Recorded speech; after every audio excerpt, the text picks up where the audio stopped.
Welcome, ladies and gentlemen. The game is Clockwork Empires, being developed by the good folks at Gaslamp Games. My name is Alfred, and this is my monthly look at the new stable branch release. So that happens pretty much every month, and for this month, we're up to Beta 52. So we have stable branch releases have whole numbers. The revision before this was 51 and 50 and so on.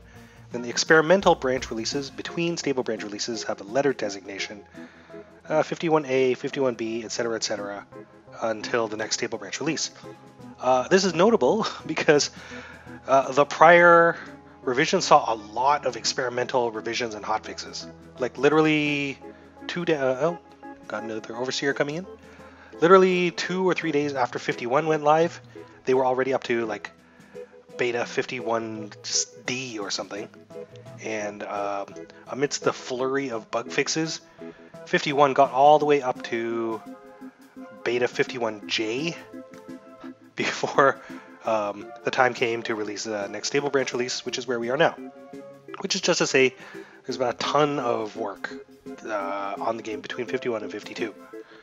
A lot of it is bug fixes, but there's been a good amount of new stuff as well. So, not to bury the lead, one of the most exciting new additions to the game is the Steam Knight. It's a unit, it's a dude in power armor. So, if you look at the poster art, any of the promotional art for Clockwork Empires, you'll see guys in what looks like clunky steam-powered armor. There's none visible on the screen right now, but after the cut, so I'm going to go over some of the new stuff, and then after the cut, and I guess I'll insert maybe the time reference if you just want to jump ahead to the Steam Knight section of this video. Yeah, you can watch me calling in a Steam Knight. That's later. So, this is what my colony looks like, 58 people, after, say, 2 or 3 hours playtime. This is day 28 in-game. Each in-game day lasts 8 minutes, I believe. Oh. Here's world events that will influence our standing with foreign nations. Notifications of bandits arriving. Okay, so, what's new with 52? Well, Steam Knights, first thing. I'll deal with those later. Also, Barracks have changed. I'll also talk about that a little bit later, but if we just want to take a look at this, which one of these are Barracks? Okay, these buildings with the black roofs and the red walls.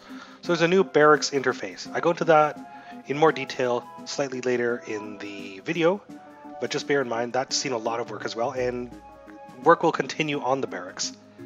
So that's something we can look forward to. A new thing is event arcs.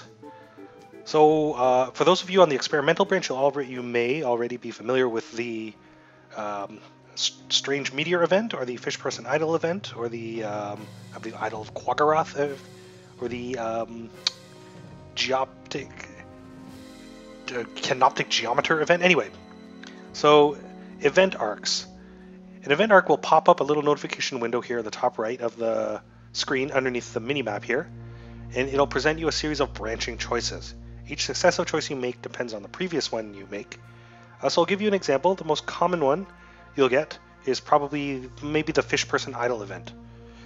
Actually, here we have a Geometer Canopic Jar here, but this could easily have been a Fish Person Idol. And what happens is one of your workers, by clearing brush or oh, here's a series of events right here. You may dig up one of these idols. Okay, there are fish people stomping on my chilies. You jerk up. What is this, a bandit raid? Man. Okay. Fish people also destroy my gabions, and how am I to respond to the bandits? I'm going to fight our bandits. Now things are on fire, and it's nighttime. Let me turn off the walls for a second. Okay, well we have, oh, thank you, Mr. Bandit, or Mr. Fishman. Fishman actually killed a bandit for me. But he did leave some human meat, so let's not have anyone. Okay, so that's not really an example of an event arc. Just a little bit of excitement for the background. Event arcs. Let's say your colonist digs up. Let's say this Geometer Canopic Jar was actually a Fish Person Idol, a fishy idol. you'll get a notification on the top right that says, we've discovered this thing. How do you want to deal with it? Click one of these 3 or 4 choices. One is to send it home to the motherland, and which means it's out of your hands, and hopefully it hasn't corrupted any of your colonists. Another one is let the dude who dug it up study it all he likes. I mean, it seems harmless, right? Another option was probably just ignore it and let your colonists do as they will. Depending what you choose, that will branch into a series of other decisions. For instance, the last time that happened to me, I said, what could it hurt? Let him worship the idol all he wants. Which in turn leads to another decision tree where the colonist sprouts gills and webby fingers, and you're alerted to this. He's been worshipping it just a little too fervently, and he's undergoing a strange transformation, a fishy transformation, as shown in previous videos. And this is great for him. He really, the guy worshipping the idol thinks it's great, but the reaction of the colony is generally one of horror and disgust. So it has a possibility to hurt morale in the colony. And so you have a different series of branching options. You can shoot the guy, like execute him. You can just let him go about his day. Or you could ignore it and again, let the personalities do what they like. Again, depending what you choose, that will lead to another series of branching choices. Typically, I just say, let him worship as he likes. So the follow-up choice to that was, in my case, was fish people arrive and demand custody of the fishy idol. Now, my choice in that situation was to allow them to take the fishy idol, shoot at them, or let them take the idol and the transformed colonist. And so you can pick any one of those 3.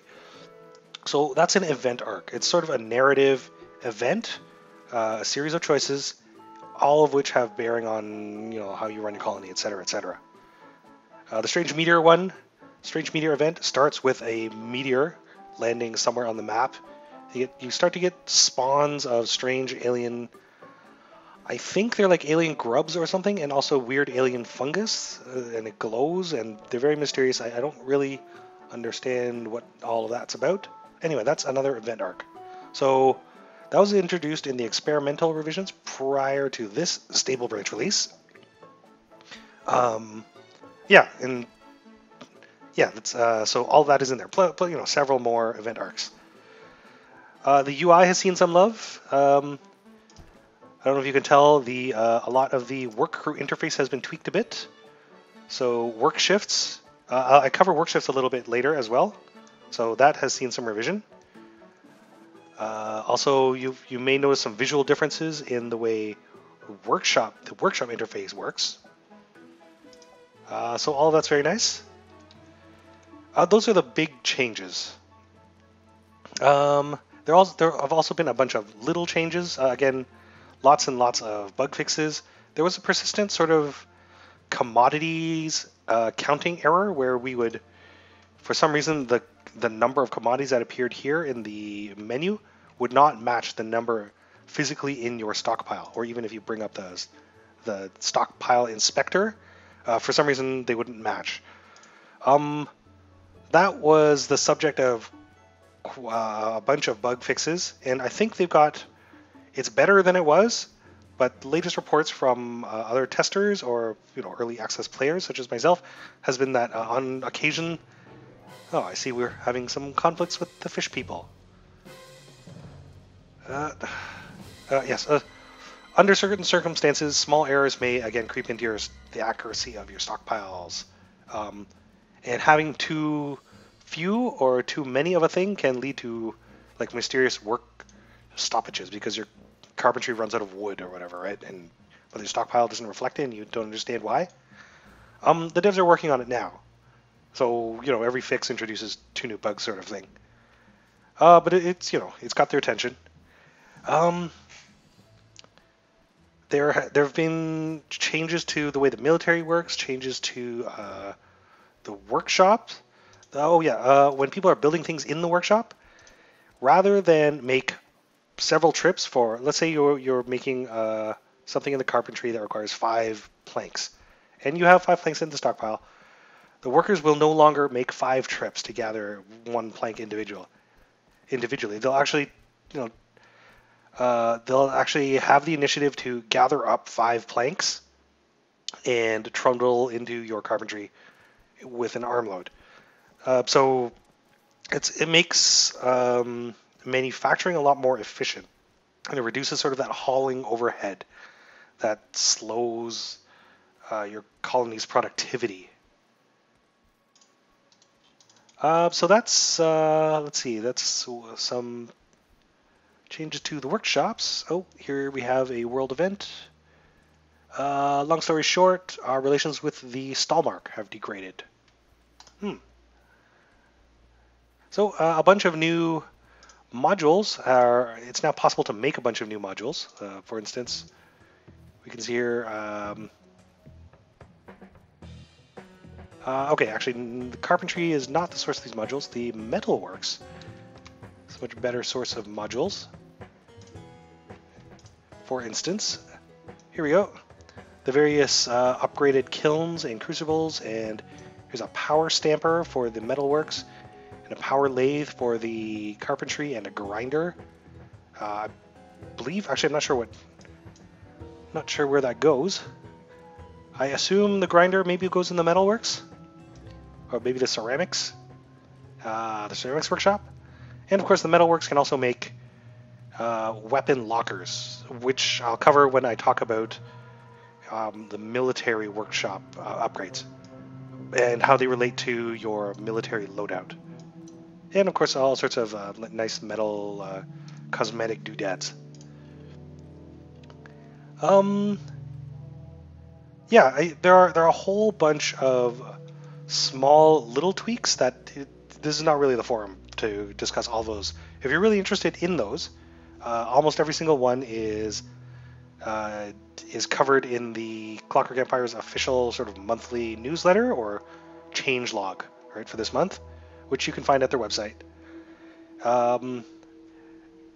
Yeah, it's nice to know they're fixed, but it would bore you to death to have me read them all to you here. Yeah, saving is better. UI has seen a bunch of tweaks. Little things like fire. Fire can now spread from tree to tree, and it can create sort of burnt logs on the ground. And if it burns over like raw meat, you'll actually get burnt meat out of it, and or charred meat, I should say. And then that was having an issue with who owns the charred meat, and that was causing some additional in-game bugs. Anyway, that's been fixed. Yeah, so that's what this patch looks like. So I'm going to skip ahead. 3 immigrants have come in. I'm going to skip ahead in time a little bit, and I'm going to call in a Steam night through the magic of video editing. Without further ado, I am going to order up a no, not a Clockwork Night, a Steam Night. I'm going to spend some of my Foreign Office diplomacy points here. You can see here on the right, I've actually got full points. Because these options reset daily, there's no guarantee that I'm going to have the option to order another one in a timely fashion. So here we go, the long-awaited Steam Night. Gimme. I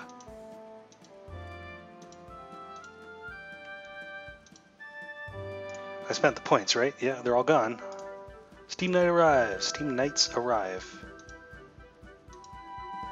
Where are you guys?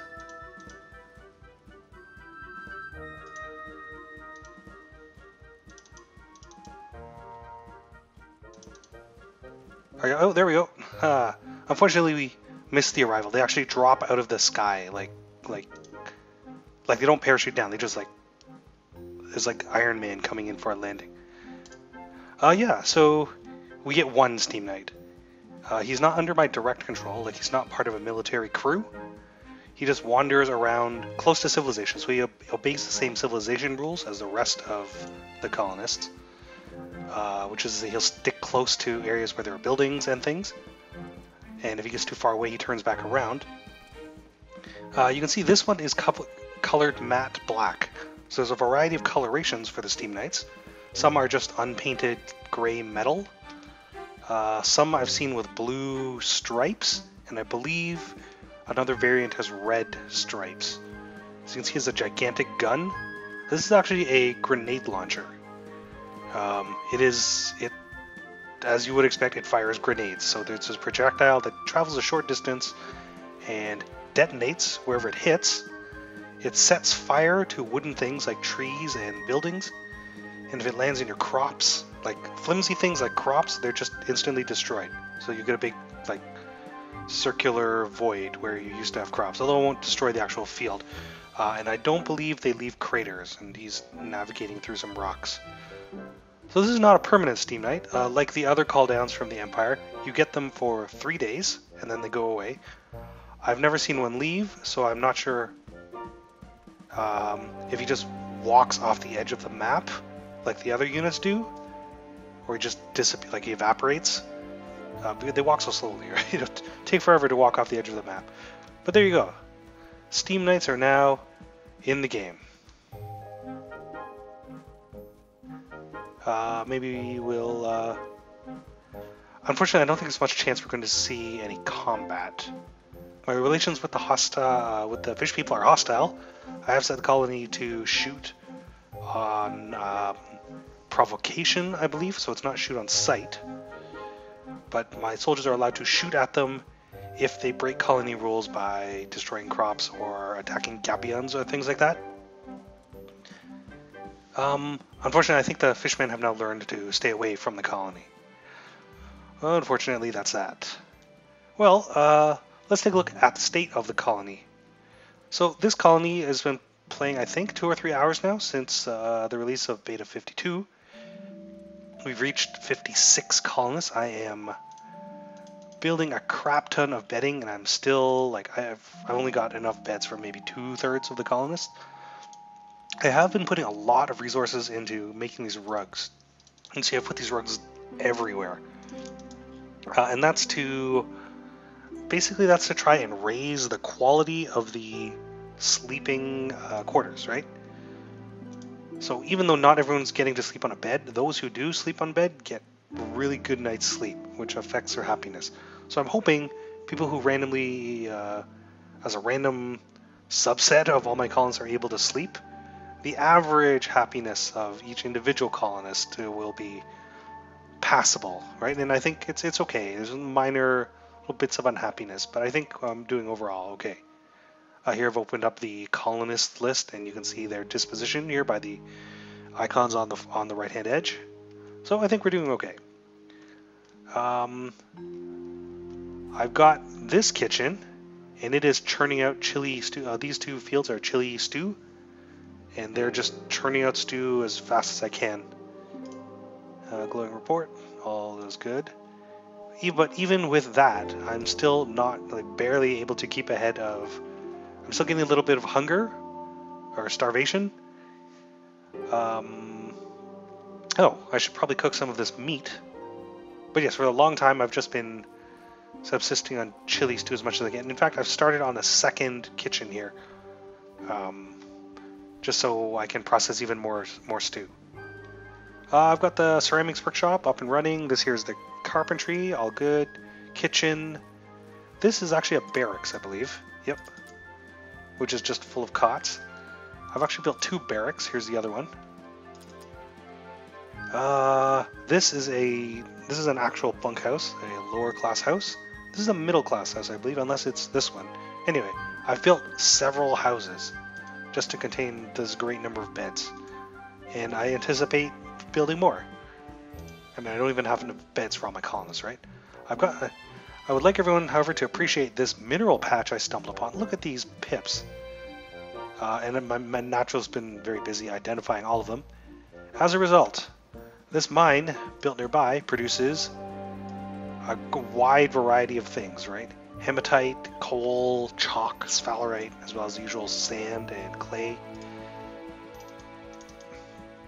Oh, this is my metalworks. It's just getting started, but it's It's already built several iron ovens, and I'm building several more. This here is the diplomacy office. I've just jammed all the functional modules in the middle, the desks here, and you can see my diplomats. This would be a terribly uncomfortable way to do paperwork. Just constantly facing 3 other people all the time. Oh yeah, so they're just currying favor with the various factions. I had them set on Clockwork Empire diplomacy so that I could purchase the Steam Knight. This is the other mine shaft which I've set up here. This one is specifically intended to dig up hematite.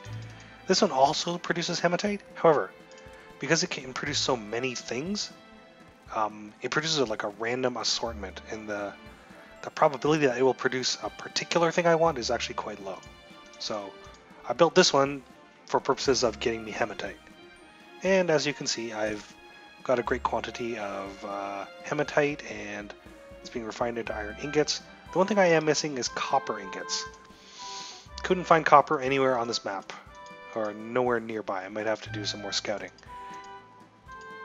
Or I might have to trade.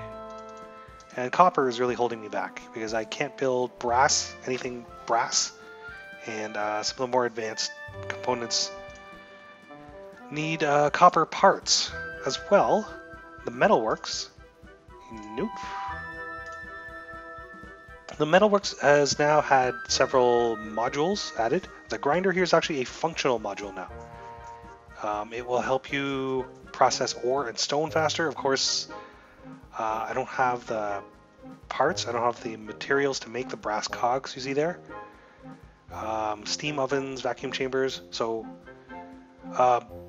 and I will mention the weapons lockers. So that relates to the changes to the military system. If we look at the military barracks here, or in fact the other one, see there's a new military interface, right? There's a big button here, day shift or night shift. This building is set to night shift. This other building here on the right is set to day shift. And as you can see, you can actually pick the loadout of your military. Right now the only one I have available is pistols, because I haven't built the appropriate weapons locker. So as we saw, when I clicked on the things that Metalworks is able to build, among them you can build, let's say, the laden pistol locker or the musket locker. And this is a thing, it's essentially a big chest. So your Metalworks builds one, and as you can see they're quite expensive, and you place it inside a barracks, like the way you would place a module, like an oven in a kitchen. And once you have the module in there, the button corresponding to the locker you built lights up, and you're able to click on it to select the loadout for your military. And that's the weapon every person in the military associated with that barracks will now carry. So it's no longer necessary for each individual weapon to appear in the stockpile. So prior to this revision, for your 5 soldiers to have 1 pistol each, you would actually need 5 pistols, however you acquired them, either as drops from raiders or you build them yourself or whatever. Now anyone assigned to a barracks has that weapon. If they get into a fight, they pull it out of their pants or whatever. Everyone has a pistol. If I've built that laden pistol locker, for instance, then everyone, and I select it at the barracks, every one of my soldiers will have a laden pistol, which, by the way, is kind of an electrical gun, very cool looking. Maybe I'll get around to building that at some point. Yeah, so that's... there are further refinements for the barracks planned, but they're not implemented in game yet. For now, we just have day and night shifts and weapon loadouts. Further plans include some way of integrating the Steam Knights with your military. Right now they're autonomous. You can't order them to do anything. They don't hunt.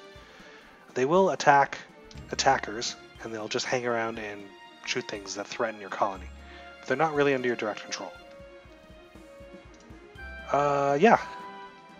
So that's Steam Knights in a nutshell. They're pretty cool and very tough, although they're very slow moving and kind of slow to react as well. Also, they're not robots as far as I can tell. It's actually a dude in a suit, because if you Click on them, everyone has a unique name. Is this just a name they've given a robot, like Mr. Tin? Or is this some dude named like Jebediah Rattlewatch, right? I'm pretty sure they're guys in suits. Yeah, unfortunately, there's been nothing for this Steam Knight to attack. He's just been wandering around the fringes of town. Another thing I will point out, work crews. So the shift system has changed just a tiny little bit. Take a look at Zora Bronzeworth's crew, for instance. Now, you no longer dictate when a shift starts or stops. It typically always starts at the first morning shift, and then 1, 2, 3, 4, 5, 6 ends on shift 6 of the day. However, you'll notice there are 2 shifts here, one of which has, let's look at Blanche, for instance. These 2 shifts have blank faces, and you can see one of them actually, for Zora, has been filled in with a happy face. So, what is this? And also, what is shift 4? Well, shift 4 is tea time. It's a very clockworkian thing, and every crew now excepting military, every crew now takes the middle shift of the day off, just to idle and gossip, and tea does not yet exist, although there are tea leaves, so no one actually drinks tea. But this is the shift when everyone takes off and just relaxes for a bit before getting back to work for the remaining 2 shifts of the day. If your crew is very happy for whatever reason, job satisfaction, or they slept well, or they're very happy with the conditions of the colony, they will actually work an additional shift into the night. If, again, same with shift number 3, the pre-tea time shift, if they're sufficiently happy, they will work through that one as well. New immigrants, okay. So if you've done a very good job of keeping everyone in your colony happy, they'll be considerably more productive now. They may work up to 2 additional shifts a day. That is shift 3 and shift 7. Everyone always sleeps on shift 8, and nobody works on shift 4, again, excepting the military. Military shifts are divided into day and night, which I suspect means they're just actively on patrol for the first half or the last half of the day. So shifts 1 through 4 or 5 through 8. Even if your military is asleep, though, they will still be awoken by noise and rush to the defense of your colony. If you get attacked at night, even your day shift will wake up. Nobody likes being woken up, of course, so if you've got a night shift, like you've got the night watch, that's better for your colony. You won't get your guards all grumpy. So that's minor changes to the work shift system. An interesting side effect of tea time is that it actually interferes a little bit with jobs that take a long time to do, particularly hauling jobs. So you've got someone who has to deliver a mine shaft to a mine you've built way the heck out here. And he starts on shift 1, grabs the mine shaft out of your stockpile because you built it ahead of time, starts walking it over to the mine shaft. If he cannot reach it before tea time, he will actually head back into town for tea, which means he turns around. Looks like there's fighting on the edges of town. Maybe we'll see our Steam Knight doing something. Actually, I don't know where that fighting was. I was way the heck out here. If Lenora runs back into town, we might see some fighting on the part of the Steam Knight. Yes. If a colonist cannot complete a job before or his job is interrupted by tea time, he'll actually drop what he's doing, or he won't drop what he's doing, he'll stop what he's doing, head back into town, drop the thing he was carrying, and have tea. Which means hauling jobs that take longer than 2 or 3 shifts may or may not actually fail to complete, depending on when in the day they happen. It's a little bit inconvenient, but I guess, everyone has to have their tea. Well, our Steam Knight didn't reach the conflict in time. That's okay. The other brave soldiers of the colony took care of it, and there's a fishman destroying my gabions. What are you doing? I've set my... this is not destroying it anymore, but I've set my soldiers to shoot fishmen if necessary to discourage them from destroying colony property. Anyway, this is a fairly prosperous colony. It's stable. Aside from food, which, I'm handling, although it's not great. Charred meat. Oh, there must have been a fire somewhere. Well, that's another thing that can happen. Fires. So fires were introduced, a few revisions ago. Many things can cause fire, and now fire can cause other things to happen. If there's meat in the vicinity, it becomes charred meat. There are also charred logs, and of course fire can spread, and your colonists can catch fire, or you can cause fires with fire bombs. I really ought to play with fire more often. Alright, let's try this one more time. I did save right before the point at which I spent 20 points to call down a Clockwork Knight. So, one elite, Steam Knight, I should say. One elite Steam Knight, por favor. Oh, there we go, he landed right here in the middle of town. Here he is, on his merry way, trundling about town, keeping the good... Lieutenant Rattle Watch, keeping the good folks of the colony safe in their beds. So, one thing I neglected to mention were changes to the kitchen system. They're not really big changes, but basically, basic food is no longer a thing. So every food recipe has been reverted back to individual recipes per food ingredient. So if you take a look at what these stone ovens can make, for instance, chilies are used to make chili stew, and then you still need maize or maize chowder and cabbage stew, etc., etc. The game no longer considers basic food a thing that accepts multiple inputs. Now you need to decide for yourself exactly what to make and how many of it and the minimum levels to make, and also how to make them. Which means... because the game isn't trying to make basic food out of maize, chili, cabbage, and coconuts or whatever, you can now also make, for instance, farmer's stew, which needs 2 vegetables. But now it can be 2 of the same vegetable.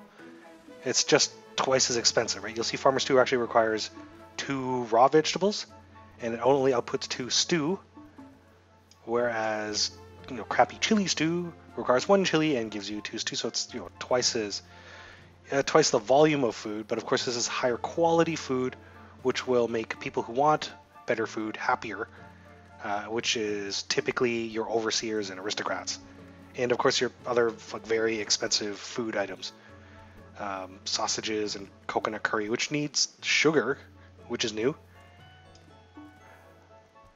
Yeah, so those changes to the kitchen system.